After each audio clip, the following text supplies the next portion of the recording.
Came into this world as a reject. Look into these eyes and you'll see the size of the pain. Burning on the past, hot, burning of the flame. Everyone that learns has to learn from the pain. Oh, that's cruel. Coming in hot, unscripted, unwarranted, certainly incredulous. Yes, Birdman coming in, taking his seat, taking no prisoners, I might add. And I did get a big smile out of the other two Steam gentlemen for that. So that makes my day right off the bat when I come in rapping like Fred Durst and I get the appropriate reaction as I'm, hanging in there. I didn't know that was Fred Durst. I thought you were just like spouting some shit you just heard. Oh yeah. No, I was freestyling. Both can be true. Right? Oh, I was freestyling. I was hanging with it. You're a freestyle. No, I'd rather just say you're. Well, it was awful. Yes. Yeah, it was terrible. That's what I was saying. You might as well just say Fred Durst. Fred Durst. Nah, I'm gonna hang with Fred Durst. As heard from all those years ago from the amazing DJ Rob Schlegel. Don't know where he's at these days, but shout out to DJ Rob.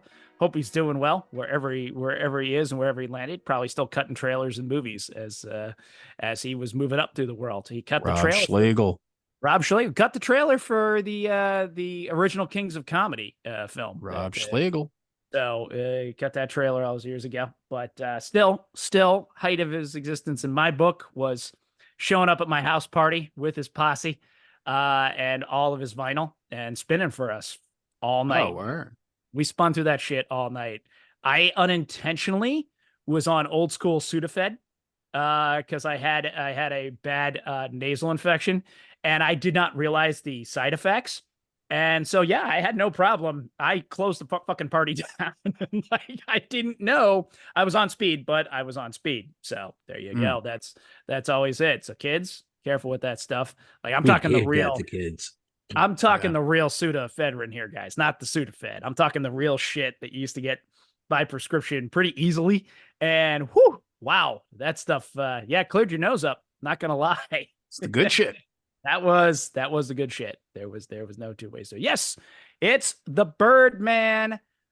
We are here. We are back in the Steam tunnels. You've heard the voice of my co-host, but allow me to introduce them.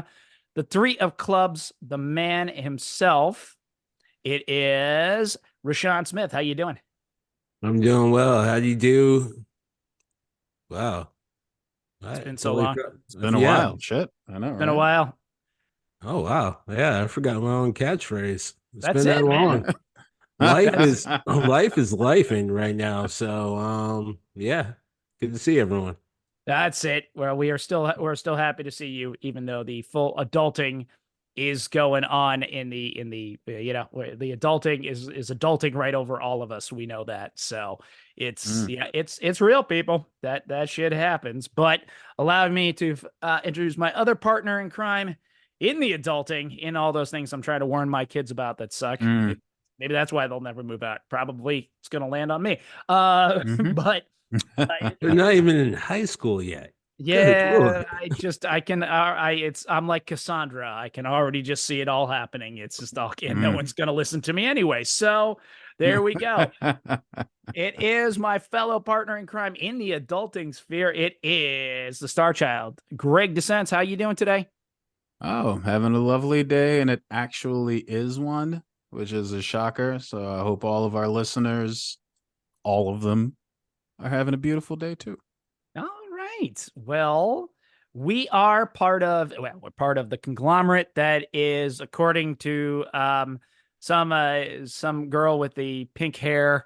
I didn't even see the full rant. I just keep seeing the one clip that is objectively part of the worst generation. Apparently, Generation X has been called out onto the mat like something in a WWE match. We have been, in fact, called out. And, maybe we are the worst generation. I can kind of accept that.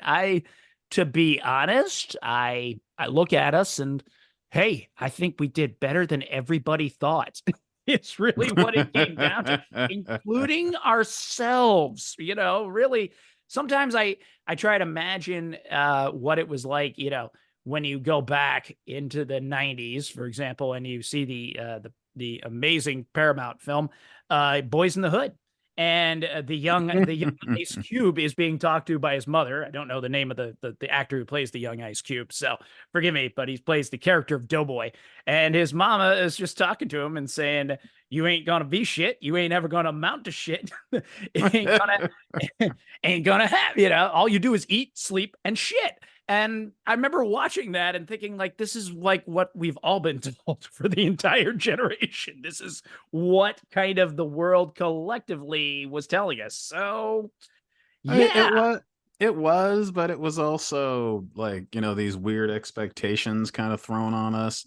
And it was also, well, yeah, adults just came out and told you that shit back then. There was none of this, you can do it, honey. You're no, they just said, you guys suck. You guys suck. Okay. Yep. You're lazy. There was a lot of that. Definitely. I would take being called lazy as a compliment at this point. I mean, yeah, I guess I'm only here to disagree. Look, shocker. I would argue that if you're born of a certain age, there was definitely a heavier consideration for placing, shall we say, and continuation of what was already put upon our parents, good, bad, or indifferent. So, I think it had a lot more to do with not necessarily being told we weren't going to be shit, we weren't shit, which interesting take on Boys in the Hood, by the way, Birdman, but past that. Not the entire movie, just that one particular scene, okay? Just that one moment, all right? No, it's just like Ricky, you nailed it. But the point being is, I think it had a lot more, I think, us in our 40s and higher had a lot more to do with dealing with our parents who were both dealing with the shit they got put on one way or the other, while also still thinking that they were the rebels that they thought they were in the 60s and the 70s, only to basically conform into the same adult human beings we all have conformed into. I mean, what were you saying? What was cool about being an adult? You get to drive around, but most of the time you're going to appointments. Yeah. So how does that make us that much different than our parents? Oh, we're not. I mean, well, it's like that. It's like the episode. Well, I am, but it's like that part in the Breakfast Club where they were saying, God, we're not going to grow up to be our parents, are we? And the kids were like, no way. No way. So the moral of the story, kids, be the kind of parent that your kids want to emulate when they get older. Because if your kids are like, oh my God, I would never want to be my parent, you fucked up. I think that there's a lot of truth to that. I think you fucked up somewhere. If your kids really, for sure, if your kids are really like, I don't want to be like this person, like that's a fucking problem, dude. That's a problem. I mean, I think to a certain extent, whether you like your parents or not, that's gonna happen. But I'm with you in the sense of like, ultimately speaking, where you land. I mean, there's plenty of examples that have happened throughout human history where good parents raise good people, but there's still some sort of misalignment where they're, saying the exact same things. But I think the tenor of what you're saying is definitely dead on. Like if you raise someone to hate you, the best thing that's going to happen is not so much forgiveness for you. It's that God willing, they don't create children or offspring that hates. Yeah. There you go. There's your goal, listeners. Honestly, that's why I kind of go with Gen X is doing better than we thought. And some of us, maybe not all, but some of us are trying to break those cycles that we're talking about and trying our best to move on. So, to the young woman who was calling us the worst generation, and like I say, I didn't see the whole thing. I just keep seeing just a little clip of it, and then all of the collective responses. The best one so far, but sadly enough, have been given for the most part by millennials. Fucking millennials. warn them not to fuck with us, and that they got to bring us DVDs, VHSs, not DVDs, as tributes. And leave them at the edge of the woods because that's where they played. I'm like, wow, these kids get us.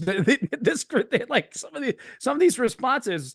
they know, they understand, and they get At it. least So they didn't drop a Betamax on you there is they understood. They understood or who a won that laser war, disc, right? They understood who big won or that war. small. You pick. Big or small, Yeah. yeah, exactly. They understood who won those battles and who does it. But I guess as a part of that, as a part of my parenting strategy, we've been trying to educate my kids on movies, and I've been bringing them back to what I think are the important seminal films here.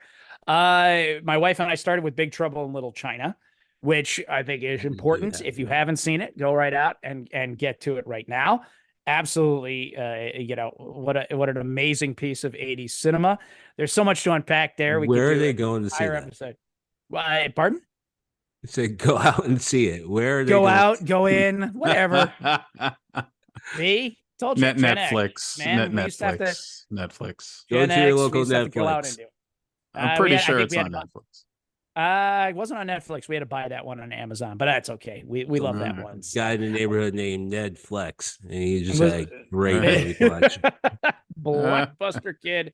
Yeah, it was a kind of one of those things. I even told you guys before the show there that that was a point. My wife and I just celebrated our anniversary yesterday, and that was what I knew, that she was the one, because she bought me a copy of Big Trouble in Little China. But this past weekend we went and I showed the kids The Matrix. Parenting. And a lot of things came out of that. So that's where I'm gonna just kind of launch into it right now.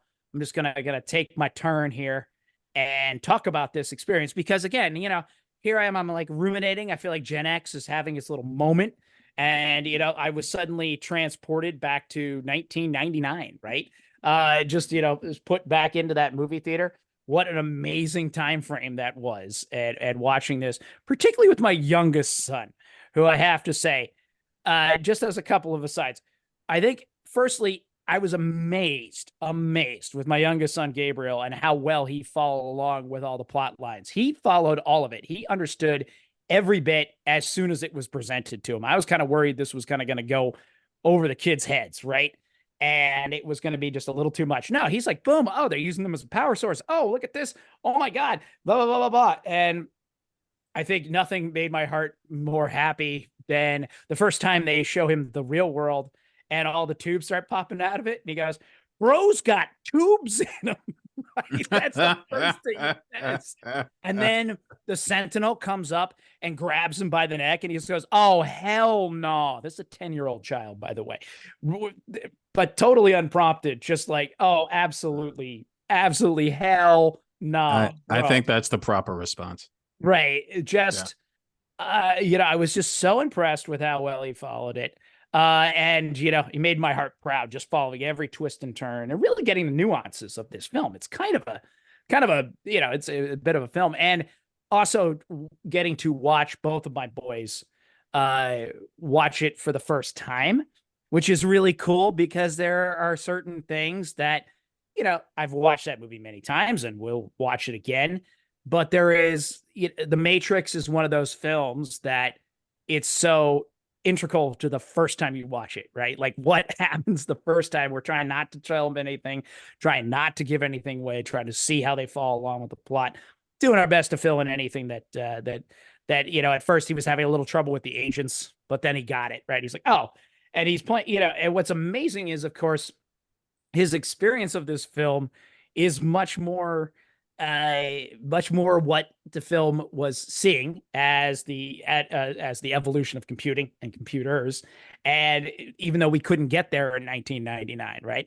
This kid sits on his tablet all weekend and plays Roblox, which is, of course, all kinds of games and all kinds of things where you could do everything like the agents were doing in the Matrix. And so those concepts came much quicker to him, right? For us, we were still on dial-up. So my first big observation about the film is just how well it's aged, right? They were so smart in the writing to make it Morpheus even says that this was designed to look like 1999, right? The peak of human civilization. which it totally was. I mean, I'm not sure how far off he was considering how things landed. Yeah, again, maybe not. Yeah, I'm like, yeah, I think I'm with him. So yeah, the fact that everyone's on a Nokia, there's not an iPhone in sight. Yeah, I think that was it, right? And the Matrix itself is still using dial-up for fuck's sake, right? They actually got to call in. You don't hear that and all that wonderful dial tone stuff. But here's what really hit me, and this is where I want to throw it back. I'll throw it back to Greg after this, and then we'll have RaShaun take a hit at it. What really struck me was how, in some respects, it gave us a structure to this modern world that we're living in. But particularly, in my opinion, it updated an old myth for then the modern age in 1999 that has then continued on. Now, what is this myth I'm talking about? Well, I'm talking about a man standing alone, the man who can do for himself, the man who just only needs himself and his wits about him. In the United States, that was the cowboy. Yes, I think The Matrix is a revamping of the cowboy myth.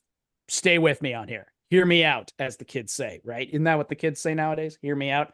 Lots of kids have said it from a lot of generations. Lots of kids have said it. Like, hear me out. Hear me out. Right? It's totally okay. Going all the way back to even the dime store novels and the myth of the American West as we are pushing out. What's the myth?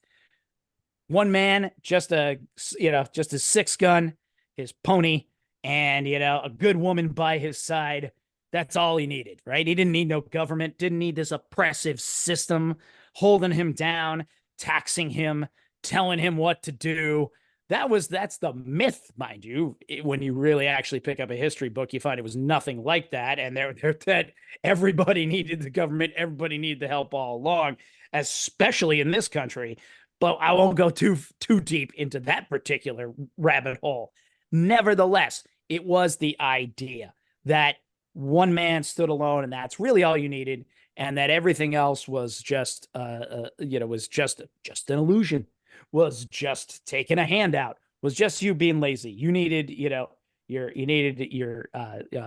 Winchester rifle, right? Your horse, your wife, and God, and that's all you needed. And then from that, you could make your ranch. You'd be like Ben Cartwright with three different boys or four different boys and three different mothers or whatever it was, right?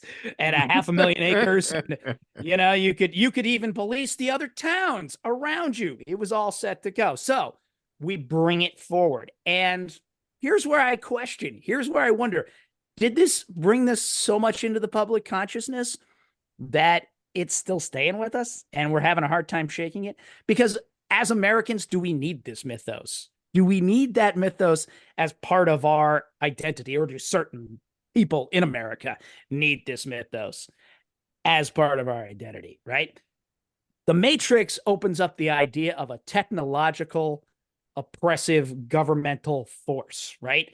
It has pulled the illusion, it has pulled the wool over your eyes. Everything it tells you is a lie. You are just a cog. You are nameless, faceless. You're literally a battery for the machine itself. And all this illusion of free will is not true. And if you accept that, you are a part of the system itself, and you will fight for the system that you are inculcated in, even if you don't realize it, on and on and on. And the very fact of not believing in the Matrix means you're just as much a part of it, right? Fast forward to where we are now. It's certainly now mainstream, right? Things that used to be considered a little out there are now mainstream. How many people believe that there is an Illuminati that runs the entire world, that is telling us everything of what we're doing? How many people believe that Illuminati are shape-shifting space lizards? Yeah, this is out there, people. They actually believe that are here to feed upon our negative emotions, and that the planet Earth is the only source for what they really need, which is monoatomic gold. What is monoatomic gold? Something that only exists that the space lizards want. I'm just telling you, it's out there. I'm telling you what these people believe, right? Diabolical motherfuckers. Right. Yeah, it's and our life. Exactly. It's right. We're constantly oppressed, and to have the idea, right? If you are of a mindset that it's a weird time in history, but in some ways the best time ever in history, right? That we have vaccines, control method that can extend childhood, that it can extend a child's life and curb childhood mortality to the point where we might actually keep the planet, the population size sustainable, on and on and on, right? All the sub theories that go into it. And what stands against the Matrix, right? One man, the chosen one, the man himself, Neo, right? What is he? He's a man alone. He's a man apart. All he needs is himself. He can rewrite the fucking code of the Matrix. He doesn't. When the time comes, Neo, I'm telling you, you won't have to dodge the bullets. It's all kind of the same story, right? Is that really that all these things are just, none of it's what you need, and you just need yourself, and you just need that. Maybe you need a Morpheus to show you the way, right? So that's, I guess, my question. Did everybody get? Do you need Morpheus?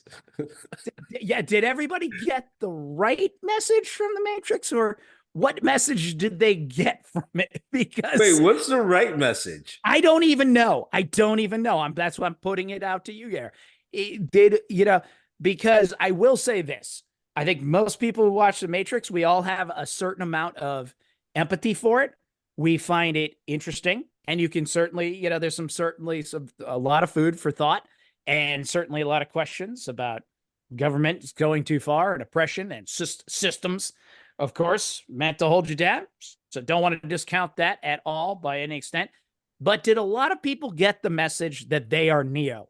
Not APOC, not Switch, right? Not even Cypher, who's, of course, the Judas in this situation, to Neo's Jesus. But did everyone walk out of that theater thinking that they were Neo? And is that correct? Like, are you really Neo, or are you really just, maybe the woman in red? I'm trying to think. Mouse. There you go. Are you really closer to Mouse, or are you closer to Neo? So that was the question that I wanted to bring to the panel. The irony is, you've had very many mouse-like moments in my time of knowing you. That's the irony of this whole thing. I mean, I think, the point of Mouse is we're all a little bit Mouse. I think so. I guess. Speak for yourself. Mouse knew what Mouse knew was Mouse. I will totally. Totally. Mouse knew was what Mouse was arranging. Mouse was arranging time with the woman in red, okay, for a price. That's all he was saying. Don't deny your humanistic instinct. Mouse was a humanist. I'm a humanist, so I'm okay with being in. Technically, Mouse was not a humanist. Well, okay, what was he? Well, considering that he was pimping out computer codes, that is not actually being a humanist. Was she an actual person or a program? Program. It's supposed to be a program. Literally program. He says program. Oh, even the fact in all of this is that can you pimp out a program? Yeah, that's what he was doing. That's what he was doing. In all fairness, that is what he was doing. That is what he was doing. All right. Well, Greg, let me put you up in your 10 minutes here and find out what you different version. What you think? I have a totally different take on it, but working with what you're going with, I see what you're saying. The United States, I don't care if it's High Noon or any of the Clint Eastwood movies. Like, what is it about? Like, it's basically the Seven Samurai scenario. Like the good guys are coming into, or Yojimbo, probably closer to Yojimbo, but it's the idea that you're coming into this town to save the village people who are being oppressed by the bad thing. I mean, you could definitely read it that way. I mean, that theme, especially of the lone hero who's not really lone, but he's going to go ahead and say he's lone because he'll probably have to go one-on-one with the big bad at the end. So we're going to call him the lone hero, but at the same time, he's got a crew behind him. He's got people that he definitely wouldn't have gotten as far as he did if it wasn't for his backup team. But yeah, I'd say it definitely has some classic American themes. Do we need that scenario? Absolutely. That is what is supposed to stand in place of American warrior culture. That's our samurai, that's our warrior on the plains, like that's our silhouette in the horizon. So Americans, oh yeah, they'll eat that shit up. Whether or not he's an ex-Confederate soldier, we don't need to discuss. Oh, that's that being outlaw Josie Wales. Yeah. Yeah. All right. But yeah, absolutely. It's American tradition. But now, Oh, I thought you're going. Like I yeah, thought that I I thought you mean, were you're going you're to. riffing, man. You're like, Yeah. I like you're thought we making were up a just whole doing new, response. Oh, my bad. Well, for me, The Matrix, I mean, know. I've said it a couple of times. For me, one of my favorite things about it is that its satirical aspect, and I love that it's the best kind of satire, and it's the reason why Brave New World is much better than 1984, because it acknowledges, and I think, their Shots ideas are fired. they're very Huxley, in Yes. that it has to leave the option open that people would voluntarily want to be part of this system. And I think the fact that the Wachowskis kind of are smart enough and brave enough to say that most of the destruction we would totally bring about ourselves. We would completely make the make the worst decisions in every situation. And they point out the fact that it was humans that blocked out the sky. Like it was human beings who were willing to destroy everyone in order to not be air quotes controlled. When the truth is, you're the ones who gave over control by making it possible for the machines to get where they did, socially, emotionally, and technologically. Like you gave them the power. You gave the power. You got power. Why did you do that? Well, it was probably greed. Like this was you just saying, oh, great, the wealthy finally has a way to get rid of their entire human workforce. Well, you just gave them, say it with me, the means of production. So now they get to be in control. And there was that, and there was also, there was supposed to be it was the 90s, like, so they couldn't really go into issues of identity the way that they wanted to. But you think about where they place female characters, where they place some male characters, where they make sure that they make a mention of, like what you just said, like what are we going to do with those base human emotions, and the idea that anyone can be an agent at any time. Okay, the agents are smartphones. Okay, you gave away that independence a long time ago, and now you are part of the matrix. You gave it away for convenience. Like that's how easily you just stepped right into exactly what. And I have a smartphone, I have a computer. We've all done it, but that's exactly it. Like we, for the sake of convenience, will absolutely make the absolute worst decisions. Where I wish they were able to lean into, obviously, both Wachowskis are trans. They do make some motion towards. I think like there was supposed to be a character in the movie that was supposed to be trans. That was supposed to be a gay couple in the movie also. So I think, if anything, that's possibly something that kids today would definitely pick up on a lot more than we did. Because I think that's an important thing. Like we're always getting obsessed about what sexuality will be in the future. Will they still be hung up about these things? Probably not. I guess you decide that depending on who's going to win which war. You'll see who gets to actually say what is sexual and what isn't, and what's allowed. But for me, that's the best part. Even the parts where, the monologue by Smith where he's talking to Morpheus, absolutely fantastic. So those are the themes for me, identity, free will, not just the future, but also what capitalism has in store. Because it's brilliant that it's the machines who want to look towards a better option. Because a couple of movies have said things like that. Like we always assume that the machines are going to come after us, and it's like, why? You're imposing a human mentality on the machines. The machines are going to say, This is stupid. Stop fighting each other. Stop poisoning your water supply. You know you're made of water, right? Like a machine, if they're going to be logical machines about it, are going to say, first and foremost, we need to preserve our home. It's human beings who would find some moral or political or financial reason to go against that. How do we know? Because we do it now. So it wouldn't be a shock to our systems to see, yes, absolutely. If the machines came up with a way for us to live in peace, we would absolutely burn it down. Because we have absolutely zero fucking experience with living in peace. Well, that the last you guy might as well you might as well tell us to live on the bottom of the pause. sea. You just tell us to live, in the middle of a volcano. That'd probably be easier than living at peace. Watch us do that first. Fucking humans. It might be the only place figure left. that out.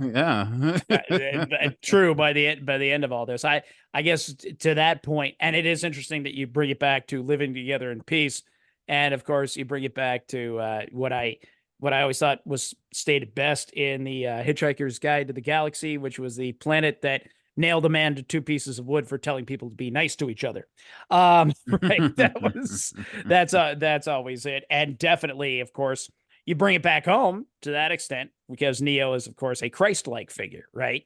Who, is told early on about, in the first movie about his sacrifice that he's going to have to choose him or Morpheus, and we have that entire subtext and layer. Well, that's not even, it's really subtext, it's almost text at that point, and the layer that's added on to it. But that goes very much in with, back to my American Cowboy example, though, of course, is that it's God's guns, Jesus, and this is all you need, right? This is, again, if you just accept Neo as your personal savior, everything would be okay. Oh, well, I see what you're saying, but I don't think this necessarily falls into that loop, only because, the idea was that the big, governmental thing, like, I think that is probably more 1984, but I think The Matrix is more Brave New World. Because 1984 definitely wants to paint the idea that, the human beings, while this is all happening to them, they don't have the choice and they're not the ones pushing this. And it's actually, no, they definitely would. They absolutely would. Well, I do want to cite my sources, that a lot of what brought this to mind is that I've been reading a book called Democracy Awakens by Professor Heather Cox Richardson. She is a history professor at Boston College. She's been writing a lot on the current political moment, also how it ties back to particularly Reconstruction. So she's a Civil War expert and in with Reconstruction, but talks a lot about this myth of the, manifest destiny and the self-sufficiency, right, that came with it, and how that's been used, of course, in the modern political scene. But by we say modern, when I'm saying modern, I'm talking 1870 on up, right, all the way through Reconstruction, Jim Crow till now. That modern. It definitely, yeah, exactly, right, post Civil War era. So cite my sources anyway. Don't want to be intellectually dishonest or plagiarize ideas in that regard. But I can see the 3 of clubs over there, man. He is warmed up. He is like, he's been cracking his neck. He looks like Brad Pitt right now. After in that first fight in Snatch, when he's like, he takes a couple of hits on the chin, then he's like, just, cracks his neck and he stretches his hips out, right? Now we got the leg in view. Josh, yeah. I heard half of what you say, because your screen is like, I see what you're trying to do with blurring out your screen, but you're going in and out. So there's random body parts that just come into focus. And that was I thought it was very avant-garde. Like, I really like it.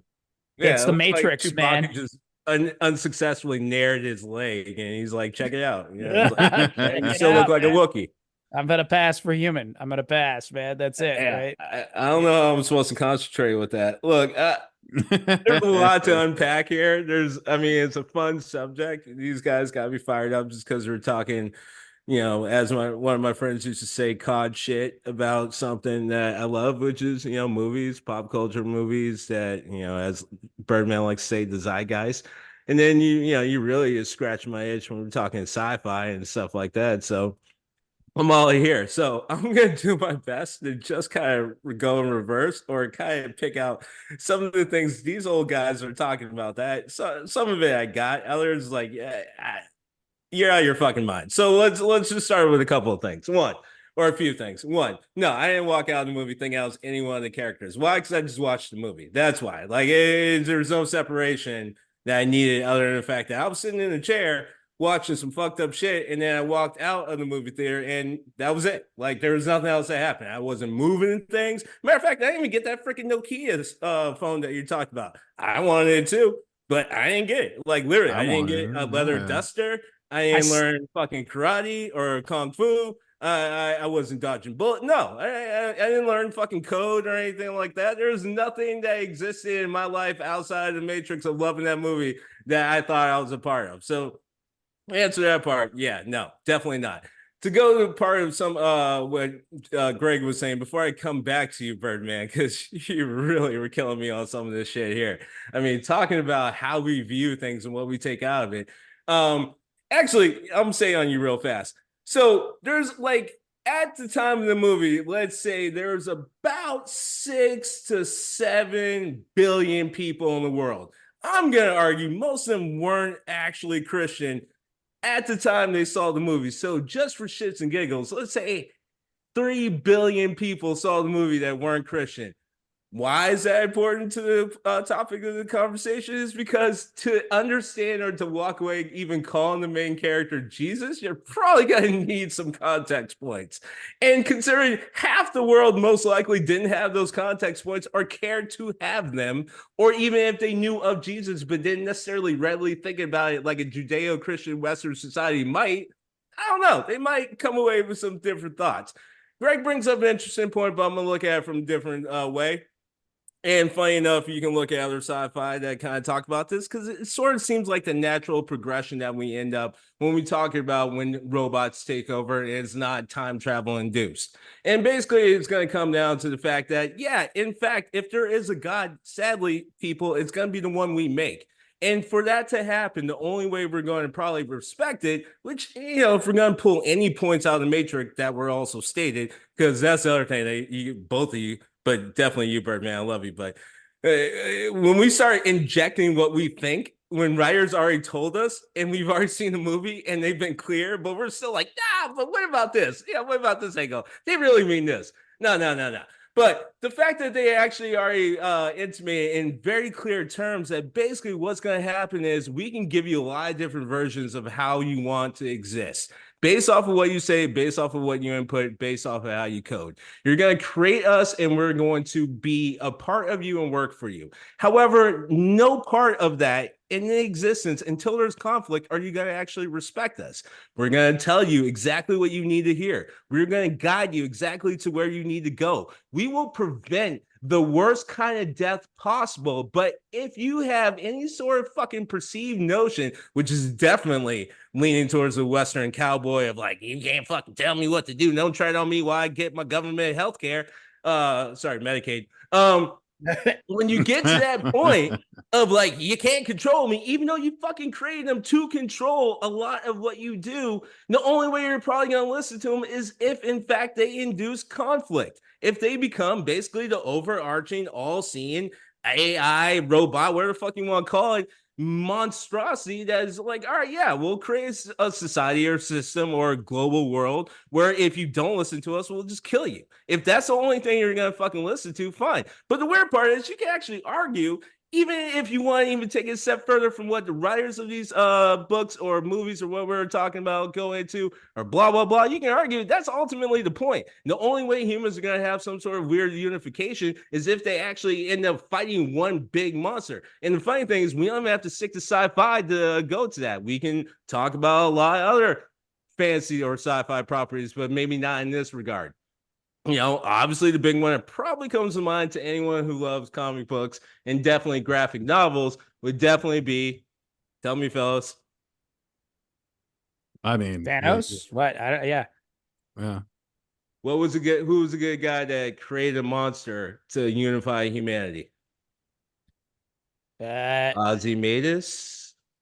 Watchmen. Oh, the No, Watchmen. Watchmen. Oh, Watchmen. Sorry, was this guy? I was going that's Marvel. all right. Sorry. I was fucking losing. But now I'm with so you. Yeah. it's all Okay. good. Now I got you. It's Yep. all good. So look, and we can go into conspiracies, but I do want to challenge the idea that the Matrix brought forth conspiracies. It may have moved it into a different part of, let's say, as Josh likes to say, the zeitgeist of society, or at least let's say acceptable society. But we talk about the little nooks and crannies of pop culture in the 80s and 90s all the fucking time. You mean to tell me there weren't dark corners that had tabletop role-playing games and all these other things, nerdy shit, where people hadn't already fucking going on conspiracies? Dan Brown that year came out with a fucking book that was heavily based off of a lot of conspiracies from the Roman Catholic Empire. One of them would be the Crusaders, or another way of looking at it was the Illuminati. Like, these conspiracies were already around. I'm not sure the Matrix showed up to do any of that. People just put their thoughts and feelings, and ironically enough to what we were going to talk about leading into today's recording, art versus the artist, or separating it. One of the big challenges that happens is we apply our morality to the art in which we are seeing, or sometimes to the artist. And it makes us come to a lot of weird conclusions and questions that we have to ask. Are we, in fact, supporting this horrible person if we buy the art? Or are we actually tacitly saying that we are not necessarily buying it, but if we like it, we approve it, so we approve that person's actions? Morality kicks into this a lot. So what we take out of things like The Matrix, which again was kind of clearly stated what they're going after, but we just keep going back at it like, nope, you guys are wrong, Wachowskis. We have a whole other idea that you didn't think about, even though you're the ones that created and wrote it and blah, blah, blah. You know, like, we keep doing it, but it's because we apply morality to the art in which we like. Now, I'm going to end it with something different than these two freaking weirdos who I'm not sure what your experience was. I'll tell you my experience of walking into the movie theater in 1999 to check out The Matrix. One, had no fucking clue what the hell I was watching. Didn't even see a commercial about it, which is something we should actually factor into our experience in watching The Matrix, and frankly, every generation of experience of watching a movie. It's not about what you actually get becomes redundant or what you get used to. It has a lot more to do with your experience in society in that moment in time. One of my favorite stories is one of my best friends growing up, his dad, who's a super scientist, and I'm not kidding, and that's not an exaggeration. His favorite story is talking about how while he was in basically med school with him and his buddies, they basically broke into the lab, got super fucking high on like LSD basically compounds, and they took him to go see the alien. And he fucking lost his shit at the end.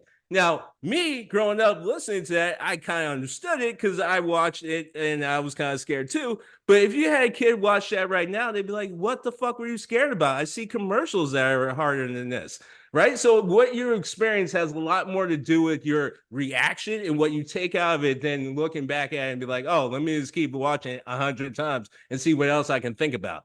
My experience was this. I walk in, had no fucking clue what was going on, had no clue what the movie was about. Someone just wanted to go see it. I'm like, whatever, I got time. Let's go do it. We go see it. As soon as those green characters drop on the screen on the black backdrop, I was like, all right, we're about to be in for some shit. And then for an hour and a half, I was absolutely blown away. Why? Because I grew up in the 80s and 90s. Part of that movie to me was actually, and I think Greg was kind of leaning towards this, but I'm just going to lean in a little bit harder, was definitely sardonic to the shit we watched growing up. Yeah, you want to see an action movie where one guy literally has an army shoot millions of bullets at him and he doesn't fucking hit? Matrix was like, we got you. Matter of fact, we're going to take it a step further. We're going to have that person kill all those people and we're going to make them cops. Don't worry about it, shit like that. So, like, one, you have that experience of watching the 80s and 90s and all the movies that happened before that was completely improbable. And the Matrix was like, yeah, let's run with it. Second, the first fucking time you saw him drop a bullet, forget about it. You're done. You're like, you're not watching any more action movies because we just literally watched 20 plus years of none of that. Like, there's so much that happened that just kicked in the gear of like, no, we haven't seen any of it. Forget the story. We just haven't seen action sequences that would challenge things like that. Everything just followed script. They kind of came up with new and inventive and frankly shitty ways, bad writing, to make sure that the hero didn't get killed. The Matrix is like, no, we're going to write it into the story. The hero doesn't get killed because he can actually control the shit. He can fucking move around it. He can fucking download Kung Fu. He can do anything he goddamn wants. You need Mary Sue? His middle name is Mary Sue. This whole thing is kicking into gear, and we're going to love it for what it is, which is why I paused it and ended well past my 10 minutes. It should have fucking ended at Matrix. 100% agree with you on that. Absolutely. We, my kids are like, wait, there are two more? And we're like, yeah, but we don't want to show those to you. All right. I was waiting for you to say that. The main reason was because they ended up falling into the same fucking trap that Star Wars did and continues to do, and a lot of other series like it, which is you start answering questions that a lot of people apply to your property instead of just fucking leaving it alone. You didn't have to answer those questions. All you did is just ruin the goddamn movie. Can't disagree with you there. We've had a lot of conversation about whether or not Matrix Resurrections is a satire or if it's a legitimate, part of the series. I still say it's a satire, and I say it definitely touches on that. Like they wanted them to answer even more questions or go in yet another direction, and the Wachowskis said pretty clearly, yeah, no. Like the series is over, it's done, that's bad storytelling. And so for them to go in the direction that they did with Matrix Resurrections, I think they agree with you 100%. I think we grew up at, we can argue, the tail end of the golden age of classic punk rock, right? And because of that, I think that what I'm kind of with you, Greg, but I also think Resurrections was sad last rebel yell that the Wachowskis could give before knowing exactly what the inevitability of their property was going to be, which is exactly what they wrote into the script, which is they won't have control. I felt like they were screaming as hard as possible to say what they really felt, but also understanding it was kind of yelling into an empty room. It wasn't going to stop. No, the Matrix of Hollywood itself, right? They were making the product for the machine itself. There's a new movie coming down the pipeline. And there you go. I bet that, Though I don't know for a fact. I don't know. I will say, for some random reason entirely, RaShaun, when you were talking and posing questions, I also flashed on Leonardo DiCaprio in that one scene of The Departed talking to his uncle. Like, yes, these are questions, important questions to ask. Is my wife a money-grubbing whore? Right. It's just like, I don't know why I flashed on that, but I did. Okay. So we're there. But then also hearing you talk and making some really killer points today as well, because we do, you're absolutely right. With any art, the artist can tell you what they were thinking, right? And the artist can say, well, when I put this down on canvas, when I made this movie, when I wrote this book, this is what I was thinking. And then everybody else comes along. It's like, no, right? Go in there. Well, and then suddenly I had the are we the baddies moment where I realized I'm like, am I the kicker from the Kansas City Chiefs telling the cisgender male telling the two trans artists what their art means? Oh shit. Like, did I just tell two women to get back in the kitchen? I don't even know what the fuck just happened right here. So there you go. That's how bad the Matrix is. Exactly. There are a lot of examples where the artist might think they made one thing, but they totally made something else. And it might be a case of, people wanting to put their own shit on the movie, but it might also be a case of, you didn't translate that properly. Like, if that's what your point was, you didn't nail that. And that can absolutely happen. Now, the question is, after the artist tells you this is what it actually means, do you still hold on to it? Well, I'll be honest. I consider art to be a conversation. And if what you're saying isn't as interesting as what we're saying, we're going to go along with what we said, because now it's ours because you put it out in the world. zeitgeist. Oh, You put it out into the world. So now it's ours, and we can, because we're also talking about the second and third Matrix films, which are actually very good fan edits for, because we can do that because you have put it out into the world. The world. So, All right. it is we have to maintain that as a fact of this, that it is part of the conversation. All right. Well, after now Absolutely. telling Well said. the Wachowski sisters that really that their the height of their art was to be mothers. We're out there now. Oh, no, whoa! If think you're worried about the Harrison Butker part, by the way, you just walked right into it. Oh, I know. I'm stepping on my own rake and slapping myself in the face with it. But that's part of the fun and what we're here for. But beautifully put, Greg. I'm with you that it's the conversation is what I think one of the best parts about art, whatever the art is, be it a song, be it film, be it be it on canvas, sculpture. It is that it's putting it out in the world and having the conversation. To me, that's what it's all about. And RaShaun, you're absolutely right. The artist told us what it was all about. Like the artist said what they were thinking, but then it's where I still have the fun is after all these years, right? Coming up, So here's the sad truth to kind of tie this all together. One, Battlestar Galactica, the remake, kind of does a good job of explaining exactly what we're talking about in a very interesting way. And check it out, people. Two, all three of us and many people in the world may have already walked past art from, let's say, one of the most hated people in global history. Now, here's the problem. You won't actually know it because it's bland, milquetoast art, but it serves a purpose, and it's very similar to art that you see in office settings, office, walls, stuff like that. Just nice, easy, bland cityscapes. Maybe from one of your favorite local artists. Maybe from someone who's responsible for the Holocaust. I don't know, but it's possible. So your morality has to kick in where, because you don't actually know what art you're looking at. Sometimes that's part of the conversation too. It's not always from the recognizable product the horrible person created, which makes it interesting for how you feel. Well, I think RaShaun tied it all together beautifully and told us the most important lesson: never trust a vegetarian artist. That's where we're gonna land with it officially. I'm gonna get off this episode. I'm going to YouTube and finding those second and third Matrix movie fan edits, because we got to see what's out there in the art out in the world. I don't think there's any greater love letter to a movie than a fan edit. There you go. Well, and I know, Greg, you've done your own for Star Wars, so there you go. I know that. A lot. You two have put these things.